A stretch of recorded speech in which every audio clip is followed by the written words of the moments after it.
Maravilha, maravilha. É sempre assim mesmo quando estamos nos preparando para falar da palavra, para estarmos nos preparando para a medição, para a comunicação da palavra, sempre acontece algo inesperado, algo já esperado de todos nós. E nesta hora eu quero convidar você e quero também te pedir perdão, né, porque nós fomos obrigados a acabar, né, com a primeira live, e aqui estamos nós para falar um pouco do que o Senhor tem para mim, para você, para todos nós, nesta hora que o Senhor nos proporcionou. E eu quero falar um pouco de sociedade, não é?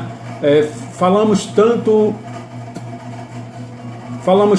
que nós temos que estar aí fazendo um movimento social, movimento socialista, um movimento a qual Deus, Ele está prosperando.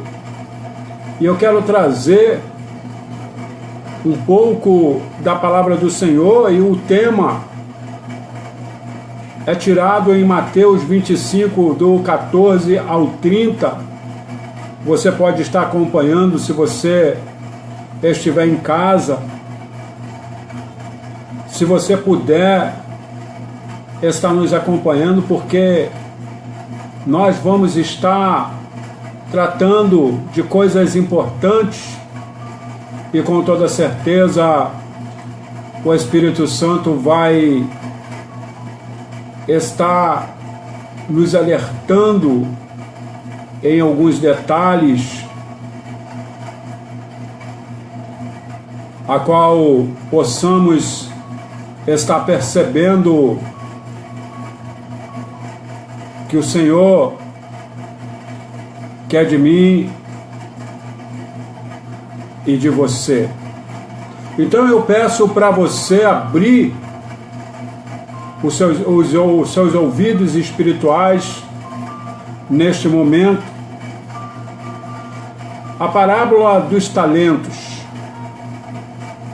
Talvez você já tenha ouvido ou já tenha pregado nesta passagem que é tão rica, nesta passagem que é uma das maiores passagens ao nosso ver em relação à responsabilidade. A Bíblia, os empreendedores e a moralidade do lucro. Podemos intitular de uma forma acadêmica desta forma.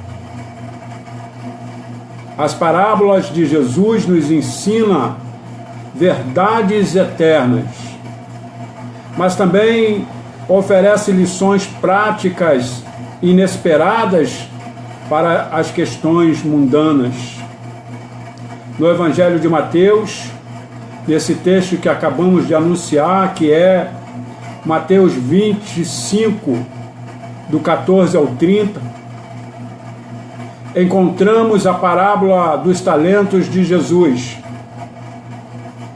Como todas as parábolas bíblicas, ela tem muito nível de significado. Sua essência se relaciona a como utilizamos o dom da graça de Deus com relação ao mundo material. Trata-se de uma história sobre relação ao mundo material. Uma história sobre o capital, investimento, empreendedorismo e o uso adequado de recursos econômicos escassos. É uma refutação direta àquele que vive uma contradição entre o sucesso dos negócios e a vivência da vida cristã. Eu não sei se você se enquadra nessa questão. Eu não sei de fato o que você já está começando a pensar em relação ao que nós estamos já começando a tratar neste momento. Momento esse que eu creio que o Espírito Santo já vai começar a trabalhar em todos nós. Os servos não perderão tempo e imediatamente adentraram o mundo do empreendimento e dos investimentos. Aquele que recebera 5 talentos empreendeu e ganhou outros 5. Do mesmo modo, o que recebera 2 ganhou outros 2. Mas o que havia recebido apenas 1 fez uma cova no chão e escondeu ali a propriedade do seu mestre. Depois de muito tempo, o mestre retornou e foi acertar as contas com os seus servos. O servo que havia recebido 5 talentos se apresentou: meu senhor. E ele disse: o senhor me confiou 5 talentos. Veja, aqui estão mais 5 que eu consegui. Muito bem, servo bom e fiel. O mestre respondeu: já que foste fiel no pouco, confiar-te-ei o muito. Entre no gozo do meu senhor. Em seguida, o servo que havia recebido 2 talentos se aproximou do mestre. Meu senhor, disse ele, o senhor me confiou 2 talentos. Veja, obtive mais 2. O mestre disse: muito bem, servo bom e fiel, já que fosse fiel no pouco, confiar-te-ei muito, entra no gozo do teu Senhor. Finalmente, aquele que havia recebido 1 talento se aproximou do seu mestre. Meu senhor, disse ele, eu soube que és um homem severo, ceifas onde não semeaste, colheste onde não joeiraste, e atemorizado fui esconder o teu talento na terra. Aqui tens o que é teu. A resposta do mestre foi rápida e severa: servo mau e preguiçoso, se sabias que ceifo onde não semeei e que recolho onde não joereis, devias então ter entregado o meu dinheiro aos banqueiros, e ao meu retorno teria recebido o que é meu com juros. O mestre ordenou que o talento fosse tomado do seu servo preguiçoso e dado àquele que tinha 10 talentos. Tirai-lhe, pois, o talento e dai ao que tem os 10 talentos, porque a todo que tem dar-se-á e terá em abundância, mas ao que não tem, até o que tem se há tirado. Lançai o servo inútil nas trevas exteriores. Ali haverá choros e ranger de dentes. Meu amigo, minha amiga, hoje está muito difícil estamos nos enquadrando num quadro tão apresentável e tão sofisticado, mas também com responsabilidades e critérios de individualismo. Porque se você pode me emprestar aí 100 mil reais nos dias de hoje, porque ali não estava se tratando de talentos e sim de moedas, não é, de valor.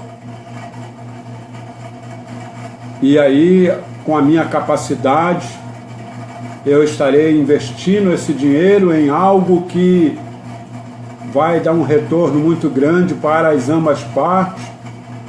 Em um determinado dia, você, meu irmão, minha irmã, estará me perguntando como que eu investi esse dinheiro, e aí eu estarei apresentando o que lhe foi feito.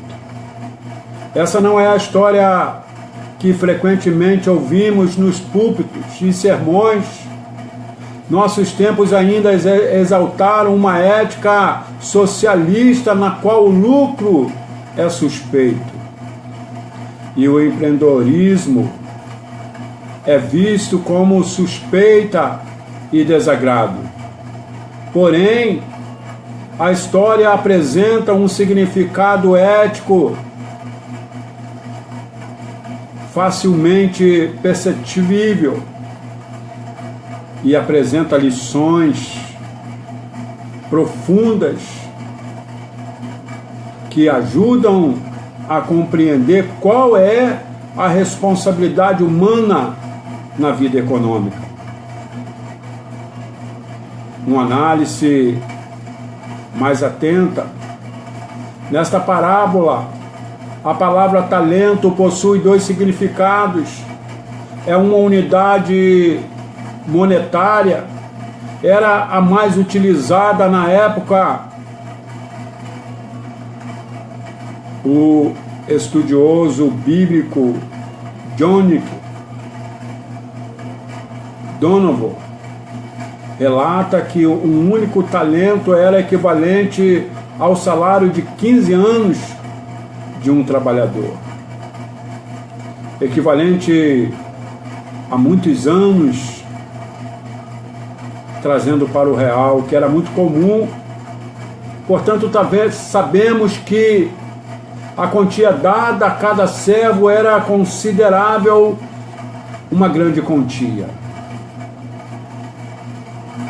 Se interpretarmos uma forma mais ampla, o talento se refere a todos os dons que Deus nos deu. Essa definição abarca todos os dons, naturais, espirituais e materiais. Inclui também as nossas habilidades e recursos naturais, saúde, educação, bem como nossas posses, dinheiro e oportunidades. Uma das lições mais simples dessa parábola é que não é imoral lucrar por meio do uso do nosso recurso, inteligência e trabalho. A alternativa do lucro é o prejuízo e a perda de riqueza, especialmente por falta da iniciativa. Certamente não constitui uma boa e a sensata administração. A parábola existe no Evangelho de Mateus, pressupõe uma compreensão básica da correta administração do dinheiro. Logo, estamos num país que está em crise, porque o socialismo, a falsa democracia, levou o país e o mundo ao caos. De acordo com a lei rabínica, o ato de enterrar o dinheiro era considerado a forma mais segura contra o roubo. Se uma pessoa fosse confiada uma quantia em dinheiro e ela o enterrasse tão logo estivesse em seu poder, ela estaria livre da culpa se algo acontecesse com ele. O oposto era a verdade se o dinheiro fosse enrolado em um pano. Neste caso, a pessoa era responsável por cobrir qualquer perda, prejuízo, incorrida devido à má administração do depósito que lhe foi confiado. Ainda nessa história, o mestre inverte o entendimento da lei rabínica. Ele considerou enterrar o talento, ficando elas por elas, como um prejuízo, pois se ela pensasse que o capital deveria receber uma taxa de retorno razoável, de acordo com esse entendimento, tempo é dinheiro ou juros. A parábola também contém uma lição crítica sobre como devemos utilizar as habilidades e recursos dados por Deus. No livro de Gênesis, Deus deu a Adão a terra, a qual ele deveria misturar o seu trabalho para o seu próprio uso. Na parábola, da forma similar, o mestre esperava que os seus servos buscassem ganhos materiais em vez de perseverar passivamente o que lhes tinha dado. O mestre esperava que o investisse o dinheiro.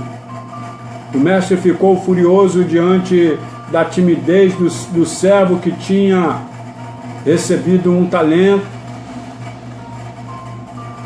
Meu amigo, minha amiga, a parábola enfatiza a necessidade do trabalho e da criatividade e condena a preguiça. E aí vem a busca por segurança. Ao longo desse diálogo, ao longo da história, as pessoas tentaram construir instituições que assegurassem uma segurança perfeita. Como o servo fracassado tentou, tais esforços variam dos estados de bem-estar grego-romanos, passando pelo totalitarismo soviético, em guardas e também em grande escala, até as comunidades lúdicas da década de 1960. De tempos em tempos, esses esforços foram adotados como soluções cristãs para inseguranças futuras. Ainda assim, na parábola do talento, a coragem em frente a um futuro incerto é recompensada no primeiro servo, que recebeu mais. Ele havia empreendido os 5 talentos e, ao fazê-lo, obteve mais 5, e teria sido mais seguro para o servo investir o dinheiro no banco para obter o juro. Pela fé que demonstrou, foi-lhe permitido manter os 5 iniciais, mais os 5 que havia recebido, compartilhando da alegria do Mestre. E aí é que está a importância dessa parábola. Aí é que está a importância deste sermão. Aí é que está a importância quando levamos as coisas do Senhor a sério. Isso implica como obrigação moral de confrontar a incerteza de maneira empreendedora.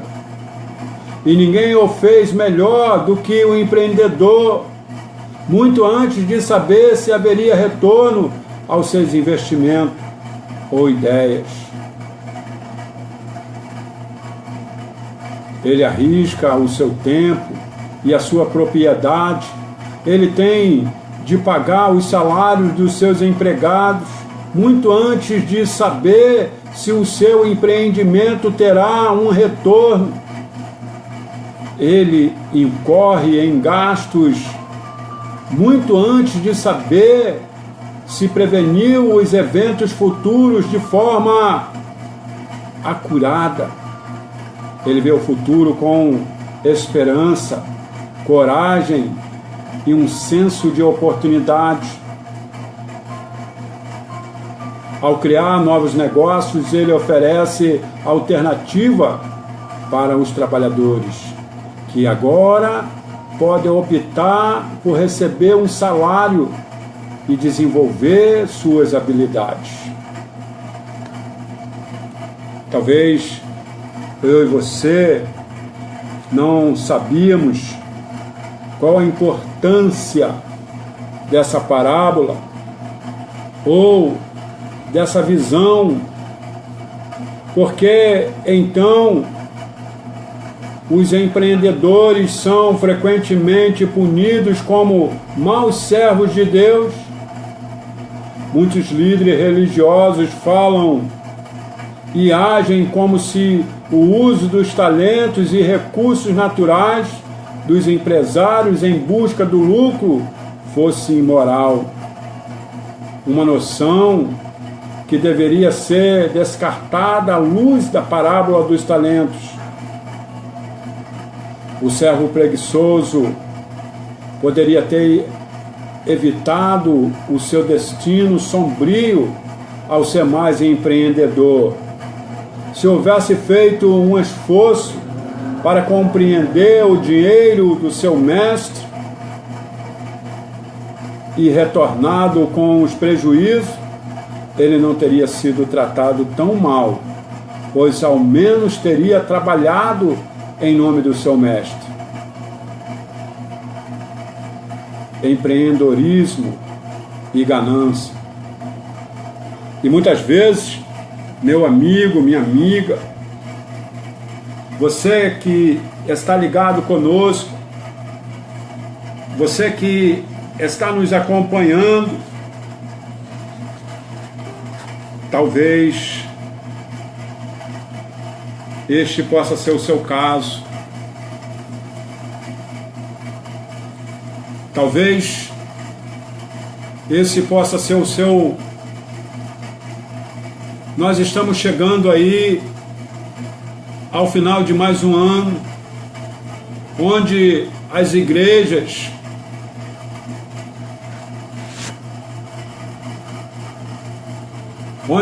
onde as igrejas estão, como maioria delas, fazendo os seus cultos para novos propósitos. E muitas vezes você pode estar se perguntando por que o meu projeto ainda não foi realizado este ano. E já passou um ano, já passou 2 anos, já passou 3 anos, e agora está chegando mais um ano e eu não consigo realizar o meu projeto. Tantos e tantos irmãos estão realizando projetos, tem irmãos que já fizeram o terceiro, o quarto, o quinto projeto e já estão sendo realizados e eu nem comecei ainda o meu ou ainda não consegui concretizá-la. A religião deve reconhecer o empreendedorismo pelo que ele é, uma vocação, a capacidade de sucesso dos negócios. E eu quero dizer para você que é sempre assim, que é porque o Senhor, ele tem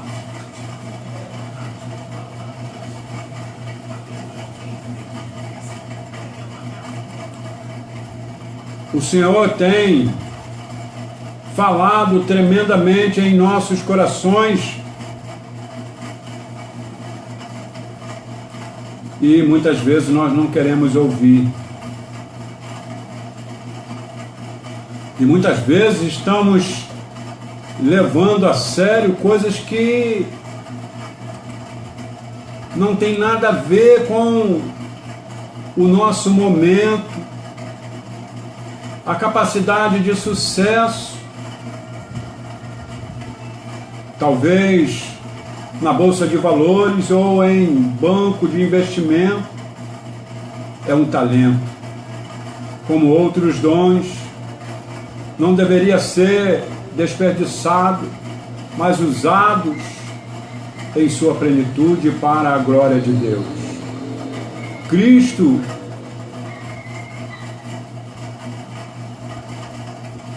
essa conversa e críticos ligam o capitalismo à ganância, mas a natureza fundamental da vocação empresarial é se concentrar nas necessidades dos consumidores e se esforçar para satisfazê-la, para ter sucesso. E empreendedor tem de servir aos outros. A ganância se torna um risco espiritual que ameaça a todos nós, independentemente da nossa riqueza, independentemente daquilo que pensamos, daquilo que queremos.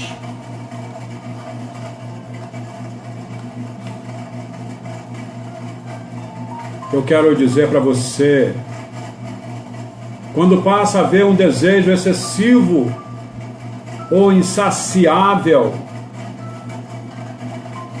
por ganhos materiais, independentemente da nossa condição financeira, o desejo se torna excessivo quando nas profundezas do seu ser ele supera as preocupações morais e espirituais.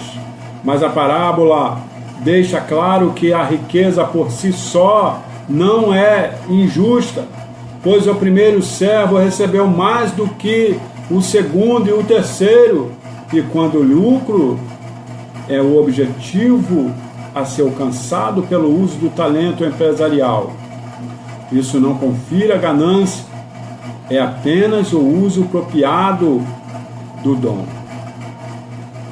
Além de condenar o lucro, as lideranças religiosas frequentemente favorecem diversas variedades de igualdade social e redistribuição de renda, sistema de saúde universal, maiores gastos com políticas de assistencialistas e tributação pesada sobre os ricos, são todos promovidos em nome da ética cristã. O objetivo supremo de tais políticos é a igualdade, como a desigualdade inatas que existe entre as pessoas fosse de alguma forma inerentemente injusta. E não é assim que Jesus se posiciona na parábola dos talentos. O mestre confiou talentos a cada um dos seus servos de acordo com as suas receptivas habilidades e capacidades. Um recebeu 5, enquanto o outro recebeu somente 1. Aquele que recebeu menos não recebe compaixão do mestre pela sua falta de recurso em comparação ao que os seus outros colegas receberam. Podemos inferir nessa parábola que a igualdade de renda ou a recolocação dos recursos não é uma questão moral e fundamental. Os talentos e matérias-primas que cada um de nós tem não são inerentemente injustos. Sempre existirão desigualdade desenfreada entre as pessoas. É verdade. Sempre. Um sistema moral é aquele que reconhece o tal fato e permite que cada uma pessoa utilize os seus talentos em sua plenitude. Todos nós temos a responsabilidade de empregar as capacidades e habilidades das quais fomos dotados. Também podemos aplicar a lição dessa parábola às nossas políticas sociais. No sistema vigente, o salário do trabalhador é tributado para pagar os benefícios daqueles que não trabalharam. Frequentemente ouvimos que não existem empregos, não existe condição nenhuma do poder público funcionar e precisamos mexer na previdência social, precisamos mexer nas empresas, precisamos mexer nisso e naquilo, mas só olhando para o trabalhador. Para a grande maioria dos pobres, no entanto, sempre existe trabalho a ser feito. A necessidade de trabalho é, por definição, infinita. Um homem com 2 mãos saudáveis pode encontrar trabalho que pague qualquer dinheiro por hora. Ele decide trabalhar ou não, e o governo decide se ele pode ou não aceitar tal valor. Nosso sistema de bem-estar desencoraja o trabalho. Ele cria um incentivo perverso para se recorrer ao assistencialismo, ao menos que existe um trabalho que pagará pelo menos o mesmo que seguro-desemprego. Deus ordena que todas as pessoas utilizem os seus talentos. Todavia, meu amigo, minha amiga, em nome do amor, nosso sistema assistencialista encoraja as pessoas a deixarem as suas habilidades naturais, atrofiam ou que nem mesmo as venha descobrir. Dessa maneira estimula-se o pecado. A parábola dos talentos implica que a inatividade ou o desperdício de talentos empreendedorial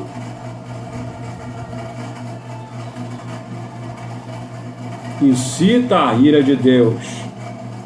Afinal, o servente mais baixo não havia desperdiçado o talento, ele simplesmente havia enterrado algo que era permissível, aceitável pela lei rabínica daquela época. A rapidez da reação do mestre surpreendeu. Ele o chama de mau e preguiçoso e o expulsa para sempre da sua convivência. Aparentemente, não é somente a preguiça do servo que motiva tanta ira. Ele não mostrou nenhum arrependimento e ainda culpou o seu mestre pela sua timidez e incompetência, sua desculpa para não investir o dinheiro e que ele considerava o seu mestre duro e exigente. Embora a ele houvessem sido confiados recursos generosos, por medo do fracasso, ele se recusou até mesmo a tentar ter sucesso. E ele poderia ser exaltado. Essa parábola também nos ensina algo sobre o macro econômico. O mestre seguiu viagem deixando o total de 8 talentos ao retorno. Os 8 havia se transformado em 15. A parábola não é a história de um jogo de soma zero. O ganho de uma pessoa não ocorre à custa de outrem. O empreendimento exitoso do primeiro servo não prejudica as possibilidades do terceiro servo, ao mesmo se aplica à economia atual. Ao contrário do que é normalmente pregado no púlpito, o sucesso do rico não vem à custa do pobre. Se por se tornar rico o servo mais bem-sucedido tivesse prejudicado a outrem, o mestre não teria elogiado o uso sábio dos recursos em investimento ou em poupança a juros, e não somente é correto do ponto de vista individual, como também ajuda a outras pessoas. Como disse um certo missionário, uma onda que sobe e levanta todos os barcos da mesma forma. A riqueza do mundo desenvolvido não ocorre nas costas das nações em desenvolvimento. A parábola dos talentos implica uma sociedade livre e aberta. Cristão de esquerda normalmente recorrem a palavras de Jesus: como é difícil entrar no reino de Deus. É mais fácil passar um camelo pelo fundo de uma agulha do que um rico entrar no reino de Deus. Seus discípulos foram tomados de surpresa e se perguntaram: quem poderia ser salvo então? Jesus acabou os seus medos. Para um homem é impossível, mas não para Deus, porque para Deus todas as coisas são possíveis.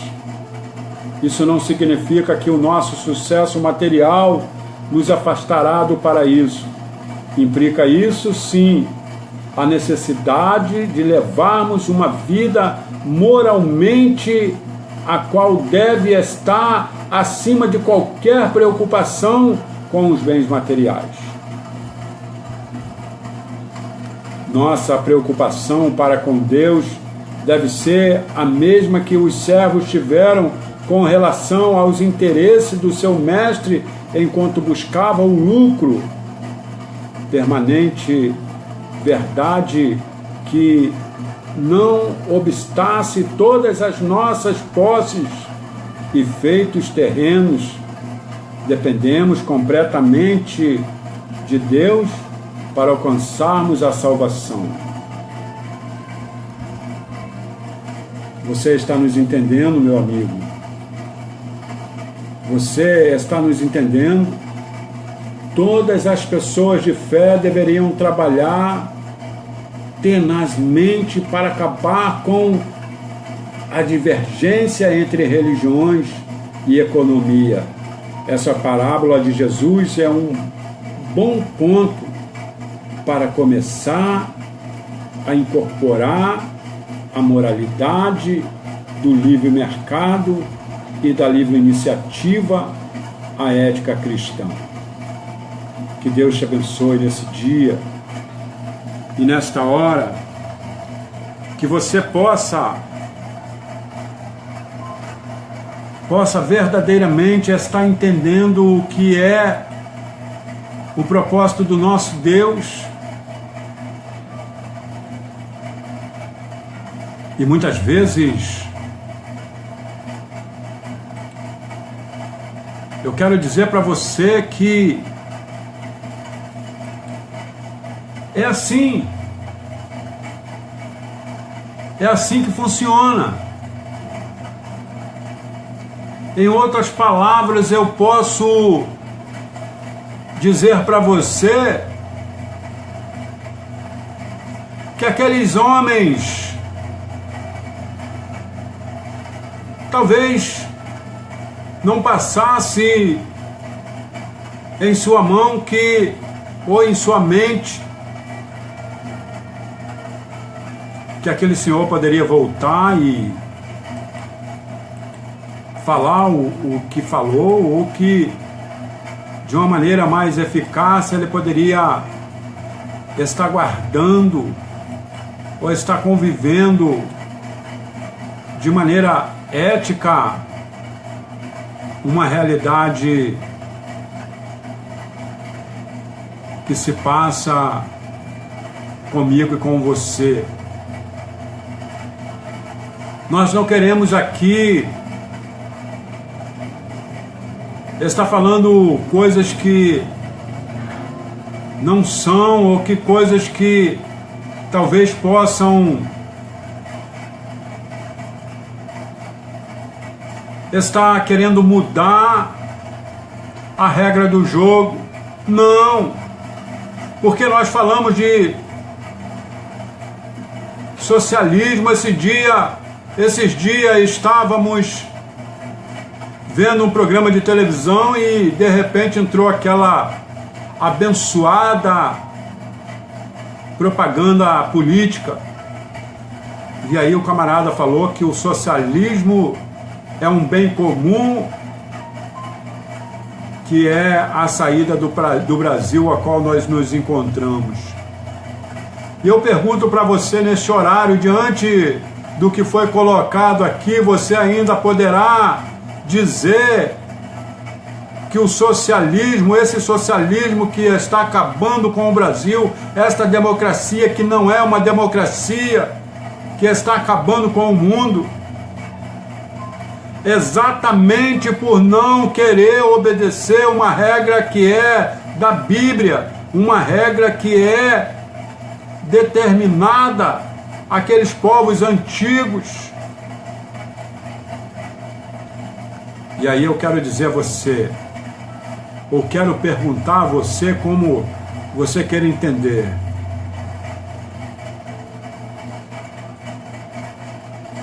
Aonde vamos parar se não nos voltarmos para as coisas de Deus? Ah, você não entendeu ainda? Onde vamos parar se nós não ler a cartilha ou fazer o dever de casa? Então eu quero dizer para você nesta tarde, eu quero dizer para você que está ligadinho conosco, procure meditar nessa passagem de Mateus, lê todo o capítulo do 25, essa mensagem dos talentos, da parábola do talento, porque Deus vai estar falando com você. Muitas vezes nós queremos ser tanta coisa. Para mim conseguir algo, eu tenho que pisar, ou eu tenho que passar por cima de fulano ou de cicrano. Eu tenho que ganhar de alguém para me fazer um segundo lugar para essa pessoa. Eu tenho que terceirizar algo que eu tenho que fazer. Só medita nisso, à luz da leitura de Mateus 25, para ver exatamente se o Senhor, Ele fala ou te apoia em relação a tudo isso. Leia sempre Mateus 25. Você pode entender algum dia, porque o texto dessa mensagem, a qual você acabou de ouvir, pois como será o homem que, ausentando-se do seu país, eu vou procurar esclarecer para você que já está acompanhando. Compartilhe esse vídeo para que outras pessoas possam também, junto com você, entender a palavra do Senhor, porque hoje está sendo revelada para todos nós. Eu não sou capaz de pregar na minha igreja de forma clara, de forma que realmente a palavra de Deus nos manda.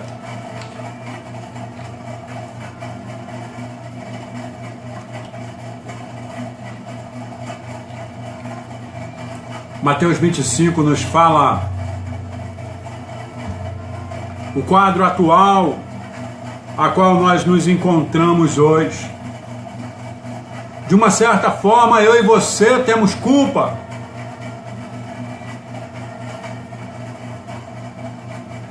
Mas não, irmão Nilton, agora você está falando comigo. Não, vamos, estou procurando. Porque os seus servos confiou, o seu mestre confiou aos seus servos os seus bens. Você tem noção? Você pode estar nos acompanhando neste momento, porque é importante estarmos aprendendo junto a palavra. Eu não sei nada. Eu quero compartilhar com você aquilo que o Espírito Santo está nos revelando. E muitas vezes precisamos estar atento a muitas verdades que talvez tenhamos medo de ouvir. A um deu 5 talentos, a outro 2 e a outro 1, a cada um segundo a sua própria capacidade. E então partiu o mestre. O que recebera 5 talentos saiu imediatamente a negociar com eles e ganhou outros 5. Do mesmo modo, o que recebera 2 ganhou outros 2, mas o que recebera 1, saindo, abriu uma cova e o escondeu o dinheiro do seu senhor. Aí, vamos trabalhar um pouco em cima desse terceiro homem. A lição básica da parábola dos 10 talentos é importante, é produtividade, e chamemos de produtividade. Já estou falando de uma outra linguajar, de uma outra questão, de uma outra visão, para que eu e você possamos estar entendendo nesta tarde. Há uma vida vitoriosa. Quem não quer ter uma vida vitoriosa?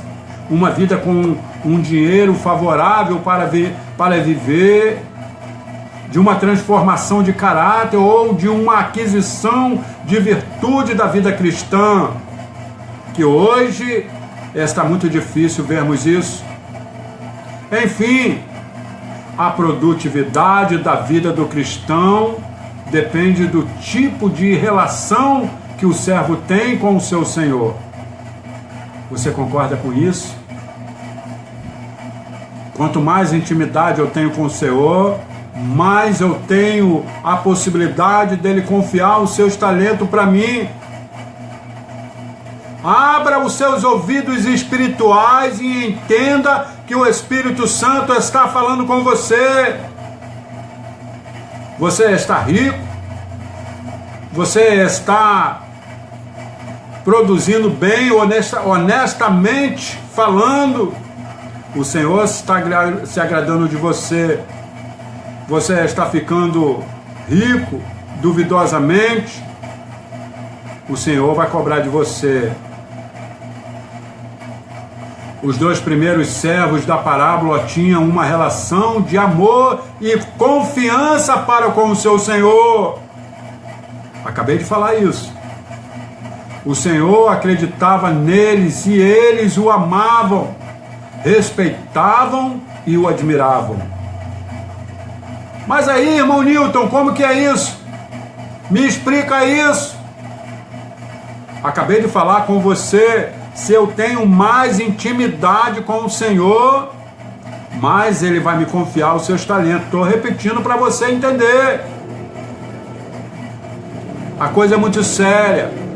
Essa passagem dos talentos tem que ser mais pregada nas igrejas, porque os irmãozinhos estão aí pedindo bênção, os irmãozinhos estão pedindo aí a cesta básica, estão pedindo isso e aquilo, mas nós temos que olhar para a vida dele.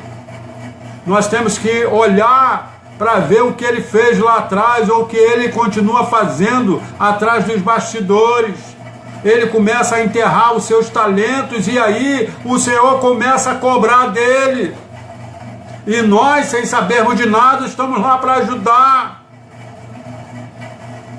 E aí acabamos, né, como diz aí no mundo, acabamos sendo respingados por esse...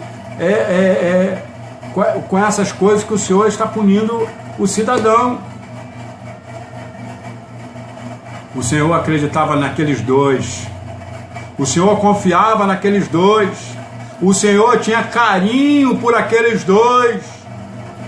Aleluia. Glorifique o Senhor aí, meu irmão.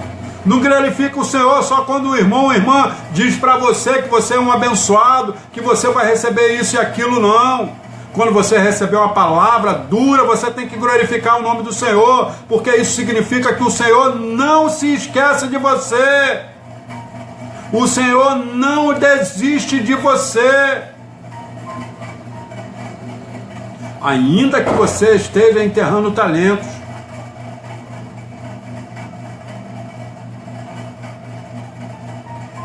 É difícil.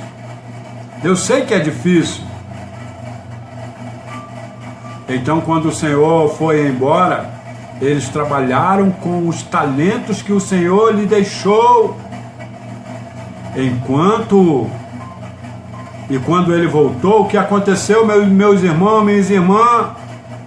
Eles tinham o dobro, como o fruto do trabalho das suas mãos, mas a sua produtividade estava ligada ao tipo de relacionamento que tinha com o Senhor. Já o caso do terceiro servo é que completamente diferente, inverso. O terceiro servo era um poço de amargura, de ressentimento, de ódio, disfarçado. Isso está muito cheio em nossas igrejas. Isso é um assunto atual. Essa passagem em Mateus 25, a parábola do talento, é um tema atual mesmo, muito atual.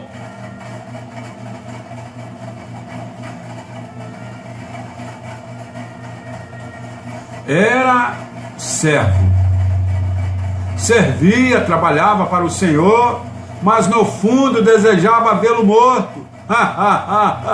Eu quero é que esse servo, que esse mestre morra. Eu quero que esse senhor né? Ele deixa a herança para mim, ele morre e deixa a herança para mim, mas ele, o que ele fez para merecer tamanha herança? Existe muita gente assim que quer a bênção dos outros. Você pode rir, mas tem muitos irmãos que estão do seu lado e ele quer a sua bênção, mas não passou pelo deserto como você passou para adquirir hoje a sua bênção, para ser honrado pelo seu Senhor. Não é isso? É isso mesmo, né? Então vamos seguir aqui o raciocínio. É isso mesmo, olha, servo, né? Todos nós somos servos, não é verdade? É isso mesmo. No fundo, falava mal dele, não acreditava no mestre, e todo esse poço de veneno pode ser resumido nos versículos 24 e 25. Leia aí pra gente. Olha lá, Mateus 25, 24 e 25, leia aí. No capítulo 25 do livro de Mateus. Chegando por fim, o que receberam o talento disse: Senhor, sabendo que és homem severo, que ceifas onde não semeaste e ajuntaste onde não espalhaste, receoso escondi na terra o teu talento, aqui tens o que és teu. Meu irmão, meu amigo, não faça isso nunca na sua vida. Se você já fez ou está fazendo, volte aos pés do Senhor, vá atrás dele e peça perdão a ele. Um servo com medo nunca poderá ser um servo produtivo. Se você tem medo, você nunca vai receber a sua bênção.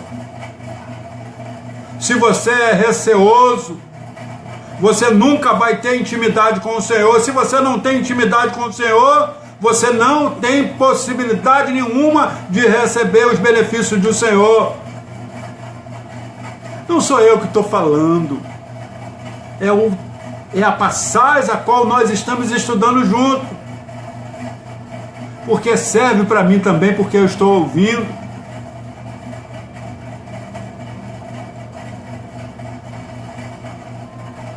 Eu quero que você ore ao Senhor ao terminarmos aqui, para Deus trabalhar em seu coração, independentemente se você for o servo bom, o servo ruim. Eu vou fazer isso, eu vou orar ao Senhor, porque Ele está me revelando coisas que eu preciso melhorar. Nós temos que ser humildes o suficiente de entender que nós precisamos melhorar dia após dia. Um servo com medo nunca poderá ser um servo produtivo. A primeira coisa que eu e você temos que fazer é servo que precisa ser para produzir, é sentir-se amado, compreendido, aceito. O futuro do sentimento maravilhoso de sentir-se aceito será a produtividade. Certa vez, alguém me falou assim: sabe por que eu gosto de você? Porque você não pergunta se pode fazer, você pega e faz. Então, nós somos observados aquilo que nós estamos fazendo. Muitas vezes eu sou de fato prejudicado, mas eu ajudo a si mesmo porque aquela pessoa precisa mais que eu. Esta parábola encerra uma das mais solenes mensagens que o cristão precisa entender. O tipo de relacionamento que Deus quer ter comigo e com você. Às vezes, nós nos unimos a uma igreja pensando em que estamos tornando-nos cristãos. No entanto, nunca descobrimos o que é cristianismo. Eu quero parar por aqui um instantinho. É maravilhoso, eu já falei aqui no primeiro momento. Agora estamos em final de ano. Para você que está chegando agora, compartilhe porque ainda tem muita coisa boa para falar aqui. Compartilhe aí para os seus amigos, para os seus contatos, porque é interessante. Algo de Deus para a vida dos nossos irmãos. Nós estamos chegando aí ao final de ano. E tem aquele momento em nossas igrejas, na minha também tem, de estarmos orando e fazendo novos compromissos. Meu amigo, minha amiga, olha, compromisso, propósito, tudo é igual, né? Você já ouviu falar, olha, final de ano vou passar na minha igreja que nós vamos renovar os propósitos. Mas esse irmão vai renovar os propósitos, olha, ele não realizou o primeiro propósito lá quando 2017 entrou, ele apresentou vários outros projetos que nem sequer iniciou, e aí, né, ele vai ver lá o irmão contando as bênçãos, 2017 eu consegui isso e aquilo, o propósito que eu fiz foi realizado, Deus me abençoou. E aí eu vou ficar com meu coração apertado. Por que meu irmão conseguiu e eu não consegui? É exatamente isso que está acontecendo aqui na parábola. Eu quero a sua bênção, mas eu não quero correr atrás da minha. Eu quero ter uma cesta básica todo mês, mas eu não quero acordar 5 horas da manhã para arrumar um trabalho. Aí fica difícil. Passamos a vida toda frequentando uma igreja chamada cristã, mas nunca experimentamos o gozo da vida cristã. Eu estou falando isso, meu querido, com verdade, com base bíblica. Que democracia é essa? Que socialismo é esse? Que eu dependo de estar debaixo do suor de outrem. Isso é bíblico. Isso é bíblico. Voltemos por um instante ao Jardim do Éden. Eu quero levar você lá, quando Deus criou Adão e Eva. Ele não os criou para serem robôs programados para obedecer. Deus os criou para que fossem os seus filhos. Deus não quer escravos, quer filhos, seres humanos realizados, valorizados, amados, compreendidos.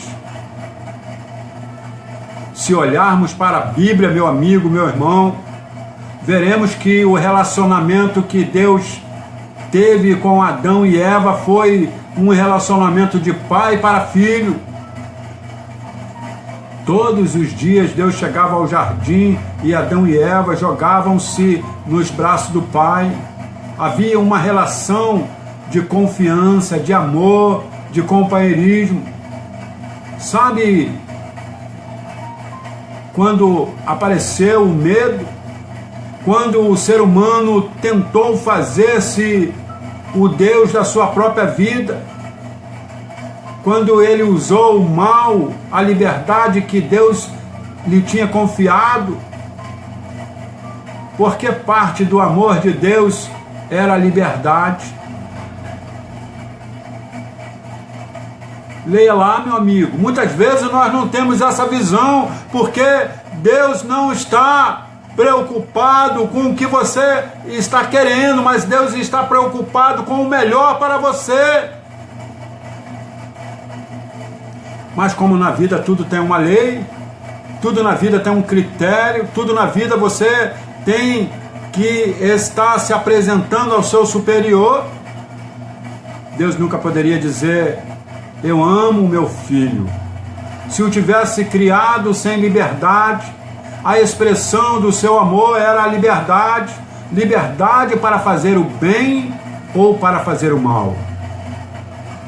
Tem muita gente hoje, meu amigo, minha amiga, que pergunta, pastor, se Deus sabia que o homem ia pecar, por que colocou no Jardim do Éden uma árvore da ciência do bem e do mal, porque colocou a possibilidade do mal. Às vezes até mesmo na nossa fraqueza, não é? Na nossa falta de intimidade, nós vamos fazer pergunta idiota, como um abençoado, não é? Que eu vou dizer um abençoado, poxa, uma aula riquíssima da escola dominical, ele vai me perguntar que cor Eva tinha, não é? Qual era a cor dos cabelos de Eva? Isso não importa, importa a grandiosidade do quadro. A grandiosidade e a intimidade é que importa, não importa os mínimos detalhes que não vão identificar a mim e a você. Infelizmente, eu e você queremos detalhes, mas nós não queremos comer o feijão com arroz. Aquele angu cheio de carne seca, não é? Aquele angu que você come, você sua demais, você molha a roupa. Nós não queremos. Nós queremos aquele mingauzinho, né? Que desce como água na garganta.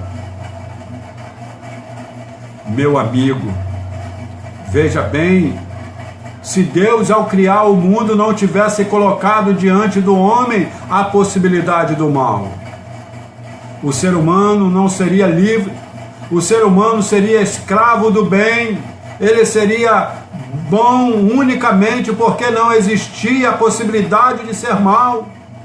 Ele não teria liberdade, não poderia escolher, seria como um animal dominado pelo instinto para um determinado tipo de vida, incapaz de decidir. Foi por isso que Deus criou o ser humano livre, mas quando ele usou mal a liberdade, o texto bíblico nos fala, nos relata que quando ouviram a voz do Senhor, o nosso Deus Todo-Poderoso que andava no jardim, pela viração do dia, esconderam-se da presença do Senhor Deus. Já perderam aquela intimidade, já perderam aquele relacionamento.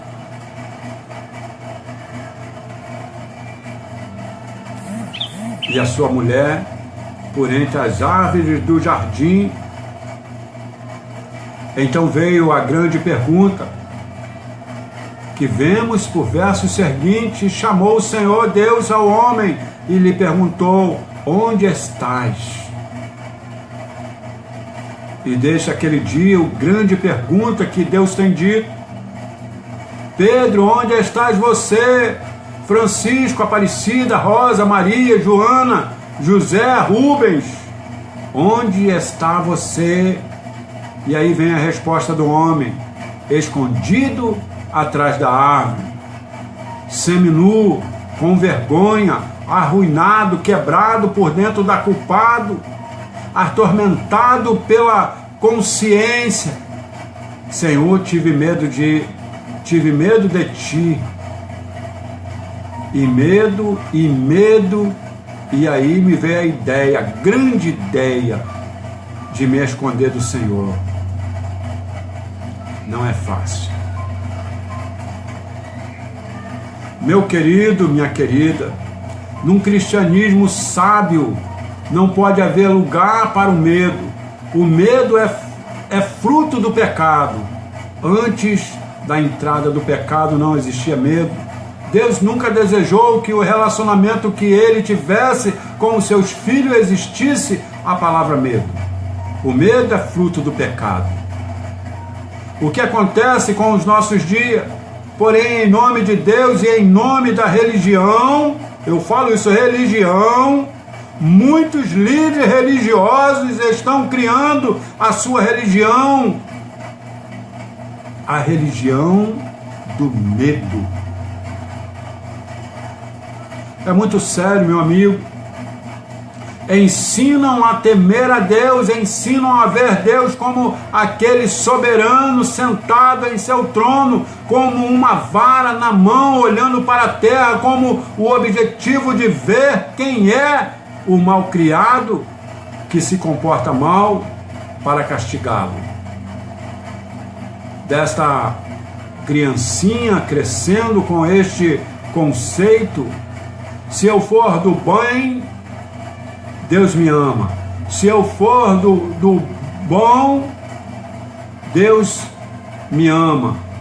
E crescendo, pensando assim, um dia você bate com o carro e a primeira coisa que imagina é: o que estará errado na minha vida? Alguém fica doente em sua família e a primeira coisa que você imagina é: que pecado oculto haverá à minha vida para que a doença atinja a minha família? Você perde o emprego e o primeiro pensamento que lhe passa pela cabeça: Deus está me castigando porque fiz isso ou aquilo. Não é isso que acontece? Não é isso que você ouve falar com os seus colegas e irmãos de igreja? O inimigo é terrível. Quando alguma provocação chega à sua vida, quando surge algum momento difícil, imediatamente ele faz você lembrar de todas as coisas erradas do seu passado. É a conclusão que você chega é: eu não presto. Estou sofrendo porque Deus está me castigando. Não posso orar a Deus porque Ele não ouvirá a minha oração. Eu quero dizer a você que a partir de agora, a partir desse momento, você vai mudar esse raciocínio, você vai mudar essa atitude, porque Deus não quer que você age assim. Querido, querida, a religião do medo é a pior coisa que pode acontecer nesta vida. Sabe por quê? Porque o inimigo vai fazer de tudo para levar você para uma vida de pecado e miséria. Mas se o inimigo não puder mantê-lo no erro, então vai permitir que você volte para Deus pelos motivos errados. E um dos motivos errados para você se aproximar de Deus é o medo. Você nunca pode se aproximar de Deus pelo medo. É por isso que, se você é um líder religioso, não pode levar a igreja a um reavivamento autêntico provocado pelo medo nas pessoas. Temos que nos preparar porque os juízos de Deus já estão chegando. Temos que mudar de vida, porque senão seremos atingidos pela ira de Deus. Temos que nos preparar porque 2018 está chegando. Cristo pode voltar a qualquer momento para a terra. Não se você preparar por medo. A sua preparação não vale nada. E eu quero dizer para você, meu amigo, minha amiga, você que ficou conosco até aqui,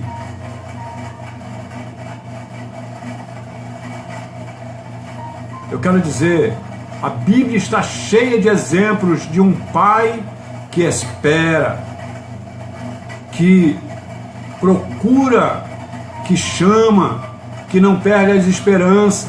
Aceite esse amor hoje mesmo. Aceite esse amor agora. Não se deixe levar pelo medo. Não se deixe levar pelas preocupações da vida. Se permita ser alcançado por esse amor. Esse amor do nosso Deus Pai querido. Esse amor do nosso Pai amado. Esse amor daquele que te ama. Daquele que só quer o seu bem. Daquele que está buscando uma realidade de vida para você ser um bom empreendedor na sua vida e na vida cristã. Vá a Deus sem medo. Vá a Deus sem medo, porque o inimigo está usando medo para você se distanciar do nosso Deus Todo-Poderoso. Que a paz de nosso Senhor Jesus Cristo esteja com você neste momento que o Senhor nos deu para estarmos meditando na palavra do Senhor.